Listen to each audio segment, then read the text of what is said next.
Manager, JCB अभी तक आई क्यों नहीं? सर मैंने अभी फोन किया था, रास्ते में ही है, थोड़ी देर में पहुंच जाएगा। पिछले 1 घंटे से तुम मुझे यही सुना रहे हो श्रीकांत।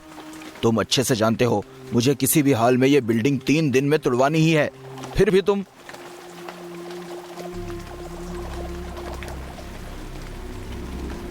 सर आ गया वो। इतनी देर कहाँ लगा दिया तूने? बोला था ना 7 बजे तक आ जाना।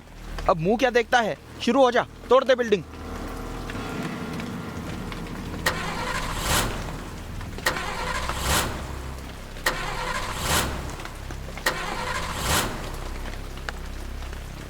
पुरानी जेसीबी क्यों मंगाई है तुमने श्रीकांत? नहीं सर, पुरानी नहीं, एकदम नई जेसीबी है ये। नई है तो स्टार्ट क्यों नहीं हो रही? दूसरी जेसीबी मंगाओ।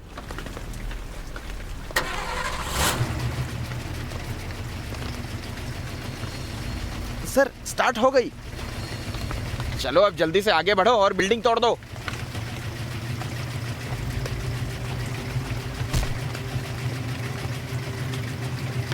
इसे तो ये गाड़ी ऑपरेट करनी भी नहीं आती। सर मगर दूसरी जेसीबी मंगाओ।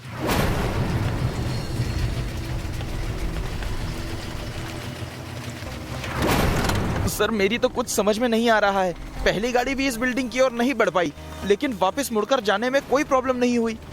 अब इस जेसीबी के साथ भी वही हो रहा है। मजदूर बुलाओ।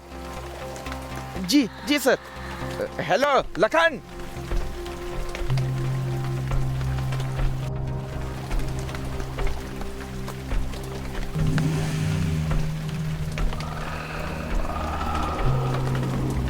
ये पूरी बिल्डिंग 3 दिन में तोड़नी है लखन। फिक्र मत कीजिए साहब, 3 दिन क्या 3 घंटे में तोड़ देंगे। अब ये बोल बच्चन की दुकान, अगर तूने ये बिल्डिंग 3 घंटे में तुड़वा दी ना, तो सर से बोलकर मैं तुम सबको 4 दिन का पैसा दिलवा दूंगा। प्रॉमिस, लग जा काम पर। चलो भाइयों, कर दो इसे बर्बाद।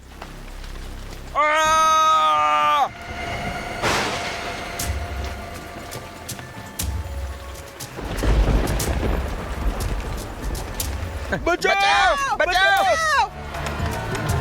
बचाओ बचाओ।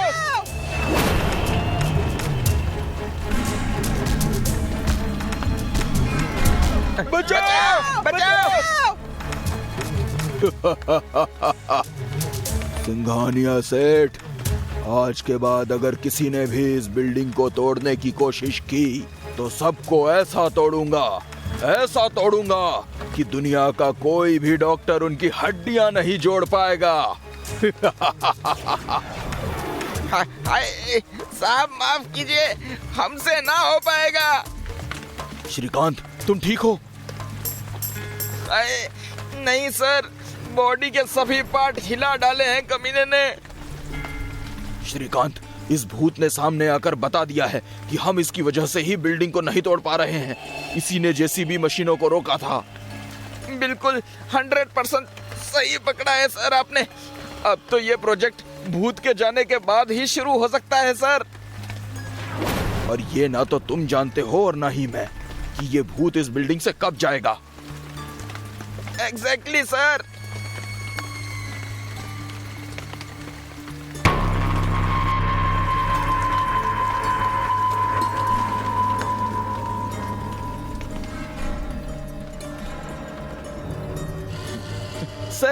सर एक तांत्रिक बाबा का पता चला है, वो 100% गारंटी के साथ भूत भगाने में माहिर है सर। कितनी देर में आएगा वो? सर बुला चुका हूँ, बाबा बाहर ही बैठे हैं।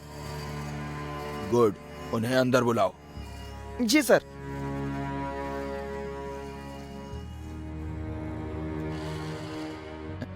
हेलो रोशनी, बाबा को अंदर भेजो। बाबा, श्रीकांत ने बताया कि आप भूत भगा देते हैं। मैं नहीं भगाता, ऊपर वाले की शक्ति भगाती है। मैं तो मात्र जरिया हूं। कितना पैसा लेंगे आप भूत भगाने का? 5 लाख। अरे बाबा, क्या आपको पता है 5 लाख कितने होते हैं? कभी देखे भी हैं? डन, भूत भगा दो, 5 लाख आपके। अरे सर मगर। गाड़ी निकालो।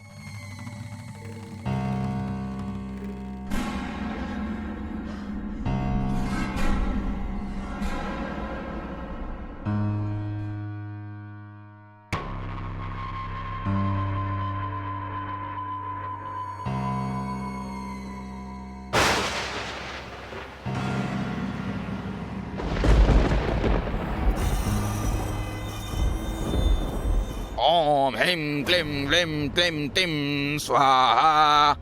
आप दोनों यहीं रहें, अंदर सिर्फ मैं ही जाऊंगा। आप लोगों को खतरा हो सकता है। जी बाबा, जैसा आप कहें।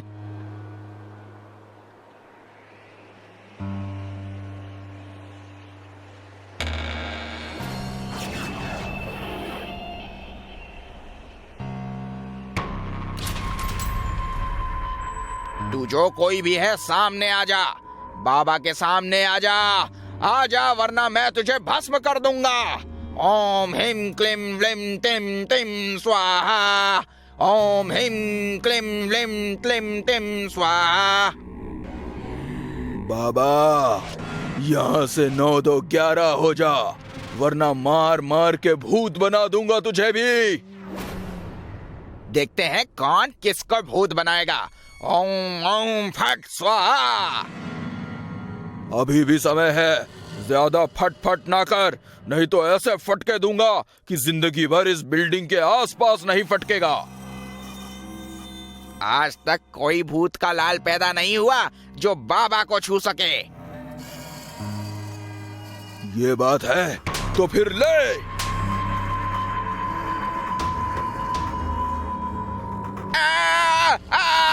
अरे अरे, ये क्या कर रहा है भूत? रुक जा रुक जा। अरे मार डाला रे। ए भूत, देख देख, इज्जत पर हमला नहीं। रुक जा भाई, रुक जा, धोती छोड़ दे। अरे धोती क्यों खींच रहा है? हाय रे, अरे तोड़ डाला, फोड़ डाला, पूरे शरीर का कर दिया झिंगा लाला। माफ करना बच्चा, ये भूत इस बाबा के बस की बात नहीं है। क्या हुआ आपको? बहुत परेशान लग रहे हो। हमारे पुराने घर पर जिस भूत ने डेरा जमा रखा है, वो उसे तोड़ने नहीं दे रहा। बस इसी बात से परेशान हूँ। उसका टूटना जरूरी है। मैं एक बात बोलूं, हमारी जगह पर जो भी कोई भूतिया शक्ति है वो बुरी नहीं है, क्योंकि जो भी उस जगह पर जाता है भूत उसे जान से नहीं मारता, बल्कि सिर्फ मार मार कर भगाता है। मेरी मानो तो जाकर खुद उससे बात करके देखो, शायद कोई हल निकल आए।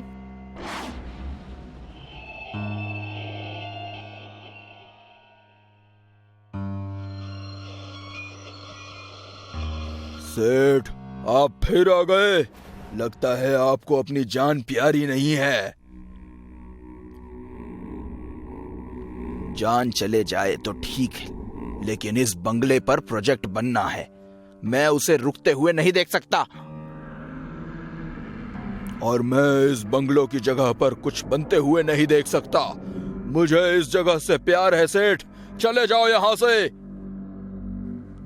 मैं चला जाऊंगा, लेकिन एक बार मेरी बात ध्यान से सुन ले। मैं जानता हूं तुम बुरे भूत नहीं हो। प्लीज एक बार मेरे सामने आकर मेरी बात सुन लो, उसके बाद जो तुम कहोगे वही होगा। सेठ, मुझे इतनी रिक्वेस्ट करने की जरूरत नहीं है आपको। बोलो क्या बात करनी है। मैं जानना चाहता हूं कि आखिर आप क्यों इस घर को तोड़ने से रोकना चाहते हो, जबकि ये मेरा है। शंभू राम को जानते हैं आप? शंभू राम? आप शंभू काका की बात तो नहीं कर रहे? हाँ, उन्हीं की बात कर रहा हूं मैं उन्हें कैसे भूल सकता हूं? वो तो हमारे केयर टेकर थे। मेरा बचपन उनकी गोद में ही बीता है। उनके कंधे पर बैठकर तो मैं पूरा शहर घूमता था। लेकिन जब मैं 9 साल का हुआ तो घर वालों ने पढ़ाई के लिए मुझे विदेश भेज दिया। उसके बाद उनसे कभी मिलना नहीं हो पाया। लेकिन भूत बाबा, आप उनके बारे में क्यों पूछ रहे हैं? क्योंकि छोटे मालिक, मैं ही आपका वो शंभू काका हूं, जो मरने के बाद भी अपनी जिम्मेदारी निभा रहा है। मैं आपकी भावनाओं की रिस्पेक्ट करता हूं शंभू काका, लेकिन ये काम मैं अपने स्वार्थ के लिए नहीं कर रहा। मेरी एक जगह है जिसे कुछ लोगों ने कब्जा कर रखा है। मेरे बिजनेस पार्टनर्स उन्हें हटाना चाहते हैं, लेकिन मैं चाहता हूं कि उनके सर छत बनी रहे, इसलिए इस जगह पर उन्हें घर बनाकर देना चाहता हूं। मेरी परिस्थिति अभी भी ऐसी नहीं है काका कि मैं कहीं और जमीन खरीदकर उन्हें बसा सकूं। पिताजी के एक हादसे में अचानक मौत हो जाने से उनके पैसों का मेरे पास कोई हिसाब नहीं है, इसलिए प्लीज मुझे यह काम करने दें। आपने तो मुझे रुला ही दिया छोटे मालिक। मुझे पहले पता होता कि एक नेक काम के लिए घर तोड़ रहे हैं तो मैं आपको कभी नहीं रोकता। मुझे माफ कर दीजिए, मैं यहाँ से चला जाऊंगा, लेकिन उसके लिए आपको मुझे पिछले 20 साल की सैलरी देनी होगी। सैलरी? मैं मजाक कर रहा हूँ। अब ध्यान से सुनिए छोटे मालिक, आपके पिताजी ने BHD, ISISI और STB बैंक के लॉकर में अपने हर एक पैसों का हिसाब रखा हुआ है। जाओ ले लो। आपको कैसे पता? बड़े मालिक ने ही मुझे बताया था, शायद आज के दिन के लिए ही। चलता हूं, हमेशा खुश रहिए। शंभू काका, मैं आपसे वादा करता हूं, इस जगह पर पिताजी की मूर्ति के साथ साथ आपकी भी मूर्ति बनवाऊंगा।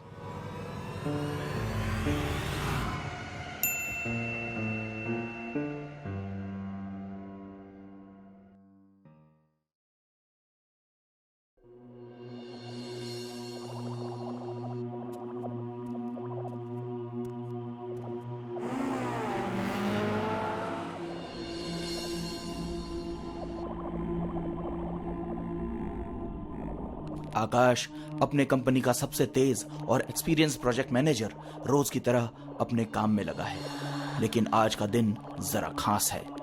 आज उसके फोन की घंटी बस बार बार बज ही रही है। क्यों दोस्त आकाश, आज का क्या प्रोग्राम है? कैसा प्रोग्राम दोस्त? सामने काम है इतना, घर भी जा पाऊंगा या नहीं पता नहीं।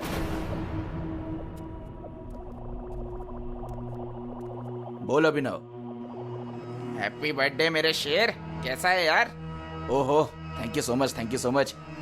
याद से कॉल कर लिया। मैं बिल्कुल ठीक हूँ, तू कैसा है? बस कट रही है यार। अच्छा सुन, बस फिर दिन भर आकाश को बर्थडे विश करने के लिए कॉल आते रहे। एक तरफ काम शुरू था और दूसरी तरफ फोन पर औरों से बात करना।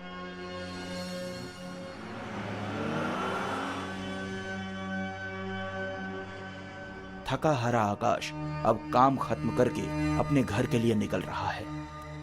करीबन 11 बज रहे थे और रास्ते पर काफी सन्नाटा था।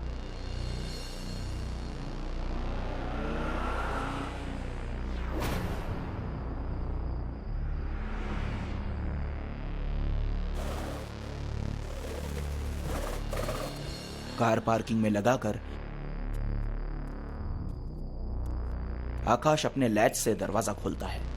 उसके कदम वहीं थम जाते हैं। अंदर इजी चेयर पर कोई बैठा होता है। आकाश लाइट्स जलाता है। हैप्पी बर्थडे आकाश। अंदर कैसे आया? वास के नीचे चाबी है, ये कैसे पता चला तुझे? रॉकी, विनीत, सोहन, अभिनव और आकाश स्कूल के जमाने से ही जिगरी दोस्त हैं। आज तक इनकी दोस्ती टिकी हुई है और मजबूत है।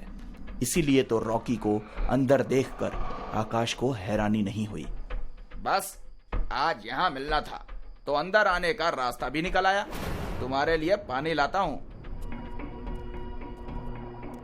रॉकी। जैसे ही आकाश रॉकी के पीछे पीछे किचन में जाने की कोशिश करता है, दूसरा एक दोस्त किचन से बाहर आता है।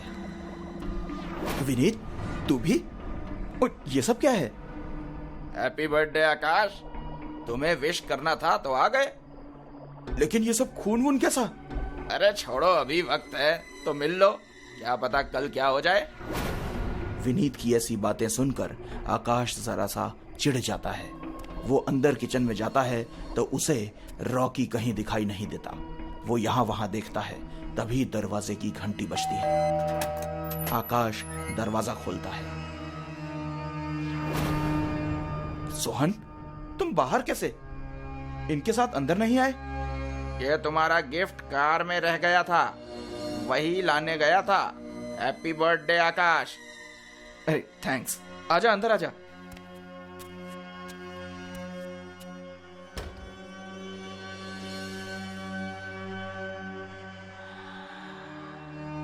ये लाल कलर कहां से ले आए इतनी रात को?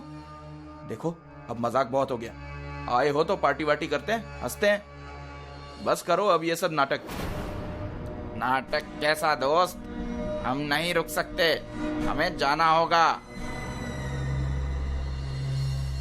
तुमसे मिले, विश किया, अब चलने का समय आ गया है।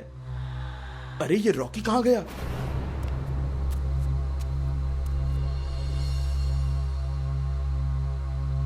केक काट लो आकाश, ताकि हम लौट सकें। हम ज्यादा देर रुक नहीं सकते। मतलब?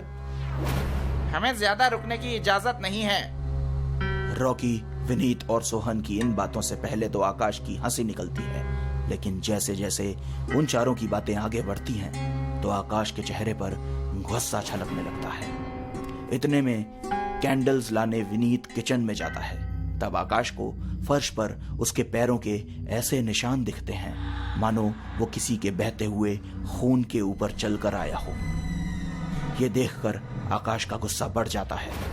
देखो, अब बहुत हो गया, जल्दी से अपना ये नाटक बंद करो और हमेशा की तरह बात करो। अब हमेशा की तरह बातें कभी हो नहीं पाएंगी आकाश। आओ, केक काट लो, हमें निकलना है। बस हुआ। अभिनव का फोन आया था मुझे सुबह। उसने बताया कि तुम लोगों ने आज ये घोस्ट प्रैंक करने का प्लान किया है, तो अब ये सब करके कोई फायदा नहीं है। चलो, पहले तो अपना मुंह और ये शर्ट्स वगैरह धोकर आओ, केक काटेंगे। ये कहकर आकाश हंसने लगता है, लेकिन बाकी तीनों के चेहरे से मानो हंसी गायब ही है। सोहन कहकर कि पहले केक काट लो, फिर बात करेंगे। आकाश अंधेरे में ही कैंडल्स बुझाकर केक काटता है। हैप्पी बर्थडे टू यू का तीनों का गाया हुआ सॉन्ग उसे सुनाई देने लगता है। Happy birthday to you, happy birthday to you. इतने में उसके फोन की घंटी बजती है और फोन उठाता है। बोल अभिनव। हाँ, तू कहाँ है? नहीं आया मतलब? क्या हुआ? अरे ये तीनों तो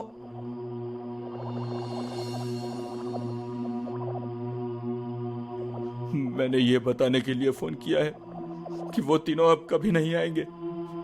तुम्हारे घर से थोड़ी दूर ही उनका कार में एक्सीडेंट हो गया। कोई नहीं बचा तीनों में से आकाश, कोई नहीं बचा। व्हाट? जैसे ही आकाश पीछे मुड़ता है तो उसके सारे दोस्त वहां से गायब हो जाते हैं। वहां उसे कोई नहीं दिखता और जो फर्श पर खून के पैरों के निशान थे वो भी गायब हो जाते हैं। वहां पर सिर्फ और सिर्फ उसके बर्थडे का वो केक रह जाता है और इसे देखकर आकाश बहुत भावुक हो जाता है। तो दोस्तों, इस कहानी का सारांश ये है कि अपने दोस्तों की कदर करो, क्योंकि कब आपको जिंदगी में कौन कहां छोड़ के चला जाए, जिंदगी का कोई भरोसा नहीं।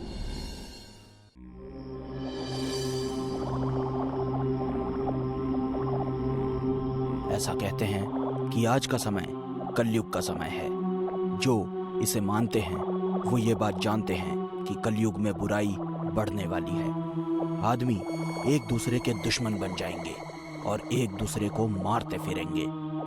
कोई किसी के बुरे वक्त में मदद नहीं करेगा, उल्टा सामने वाले की कमजोरी का फायदा उठाएगा। आज की इस कलयुग की कहानी ऐसी ही एक घटना पर आधारित है।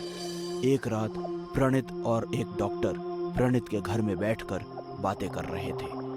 प्रणित को एक बीमारी थी, उसी का इलाज करने के लिए डॉक्टर आई थी। देखो प्रणित, तुम्हें खुद का ध्यान खुद ही रखना होगा। तुम्हारी इस बीमारी की वजह से तुम्हारी सारी फैमिली तुम्हें छोड़कर चली गई है। तुम्हें हिम्मत से काम लेना होगा। मैं हिम्मत से ही काम ले रहा हूँ डॉक्टर, पर मैं क्या करूँ? मेरा डर बढ़ता ही जा रहा है। तुम्हारी बीमारी को तुम अच्छी तरह से समझो। तुम्हें बचपन से ही अंधेरे से डर लगता है और जैसे जैसे तुम बड़े होते गए तुम्हारा डर भी बढ़ता गया। वही तो मैं भी कह रहा हूँ डॉक्टर, पर बचपन में तुम नादान थे। पर अब तुम्हें समझना होगा कि ये तुम्हारा वहम है, बाकी कुछ नहीं। मैं पूरी कोशिश कर रहा हूँ खुद को ये बताने की कि ये अंधेरे का डर कुछ नहीं है, पर हो ही नहीं पा रहा। और अब डर बढ़ने के साथ साथ मुझे डरावने वहम भी होते हैं।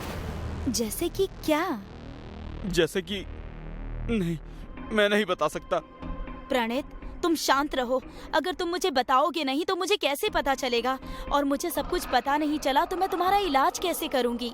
बताओ।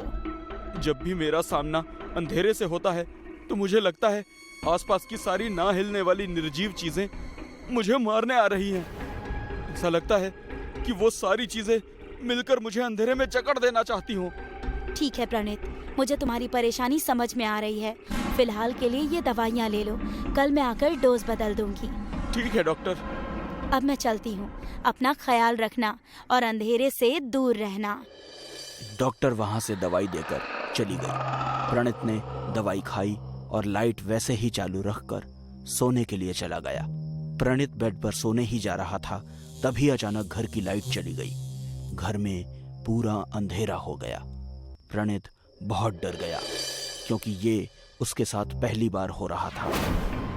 बाहर भी काला अंधेरा था और घर में भी। प्रणित पूरे घर में यहाँ वहां भागने लगा। मुझे हिम्मत से काम लेना होगा। डरना नहीं है, डरना नहीं है। मुझे टॉर्च ढूंढनी होगी, वही रोशनी ला सकती है। वो टॉर्च को खोजने लगा। अचानक से उसे याद आया कि टॉर्च अलमारी में है।